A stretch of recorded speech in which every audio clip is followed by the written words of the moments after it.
Welcome to All Horse Racing All the Time. I'm Alan, your host, and today I pose the question, can Cole Battle win the Kentucky Derby?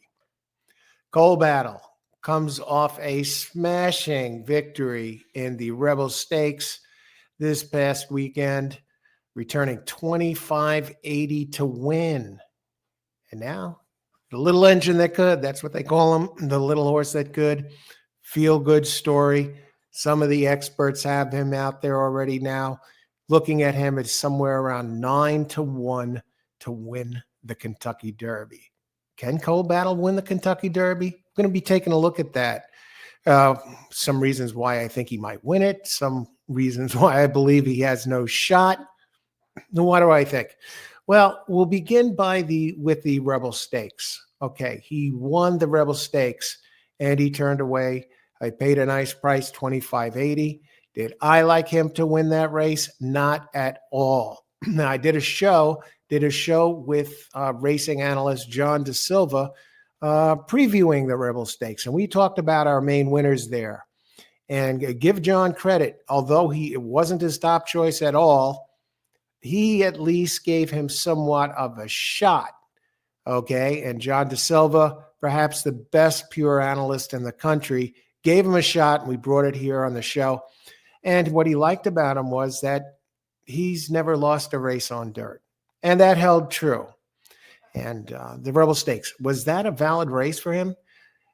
Especially since there were other horses that I saw and John himself saw that we considered better win contenders and much better win contenders, didn't even break out either a top four, right? What happened in that race? What happened in that race was it set up perfectly for Cole Battle. He, Medacket Road, Bob Baffert's entry, sent out really fast, gun to the lead.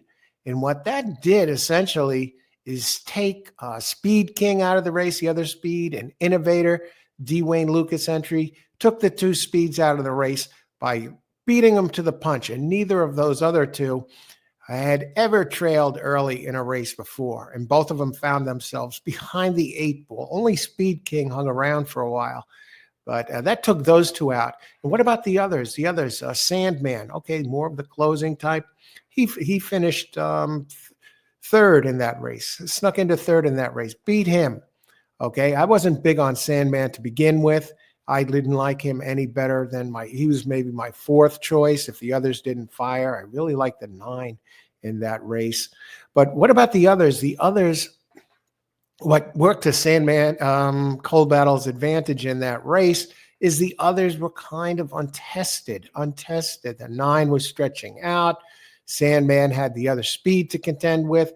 And the others, even Medacket Road, I believe he was too slow, but Baffert played it beautifully, grabbed 25 points out of that race by gunning him, and he hung on for second, a valiant second to Cole Battle.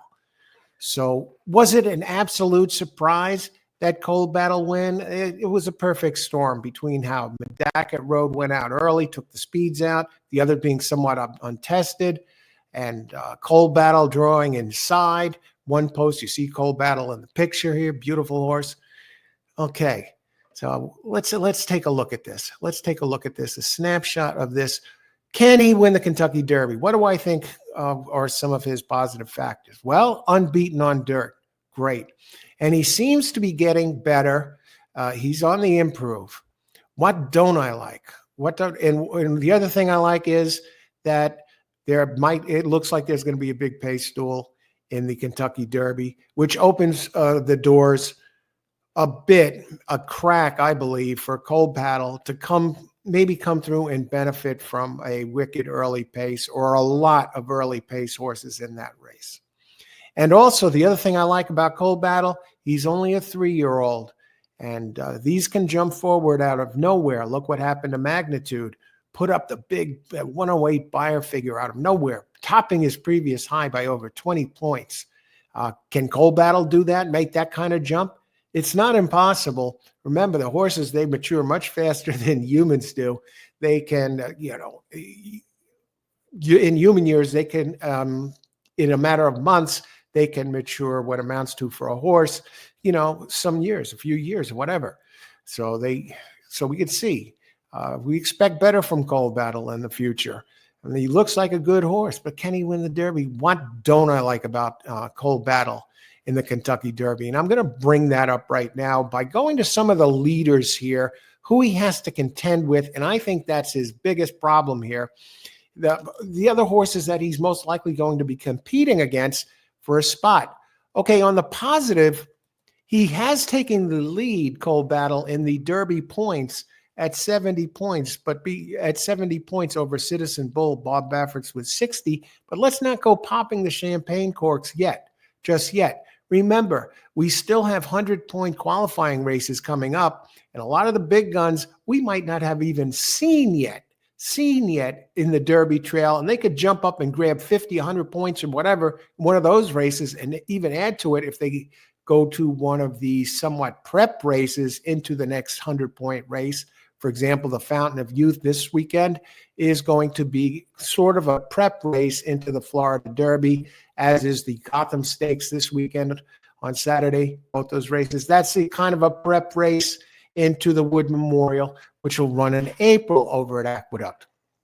So let's not go too crazy about the points yet. And as a benchmark, 37 points did get into the top 20. 40 points usually will get you there. So you can pick up a lot of those points. A lot of those points are out there yet with the big races. So the 70 points, I'm not making too big of an issue out of that, with the exception of he's guaranteed a spot, Cold Battle is, as long as he remains healthy. So, and he enters the Derby. That's a big plus right there. Just getting in there, right? Being one of the entries, that gives him a shot. That's another positive I like. What don't I like? Let's look at the number one, who they say on DRF is their top choice. They listed 8-1, Citizen Bull. He ran a 90. He has a 98 buyer figure to show there. And Cold Battle winning that race. Another negative that I don't like about him is he came out of the Rebel Stakes. That's was not a fast race by all means. After the smoke cleared it all. He only registered a 91 in that race. There's a bunch of horses out there who have run faster than that already. Okay, Citizen Bull being 198. And we also have the other Baffert entry, Barnes, is going to be running this weekend in the San Felipe Stakes. Already has a 93, and this is his $3.2 million horse. So you got two right there who've already run quite a bit quicker than Cold Battle.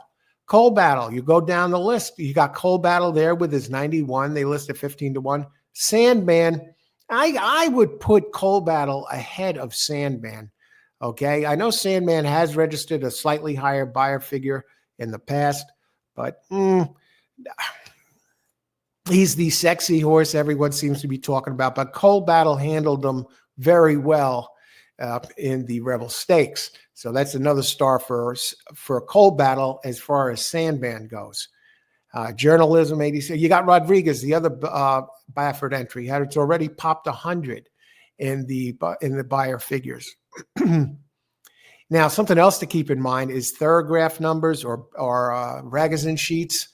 Numerous, and these are that's data that I use. Numerous horses, too many to count actually, considering Derby contenders who blow the doors off Cold Battle to this point. But we're talking buyer figures here. Just most people can relate to those.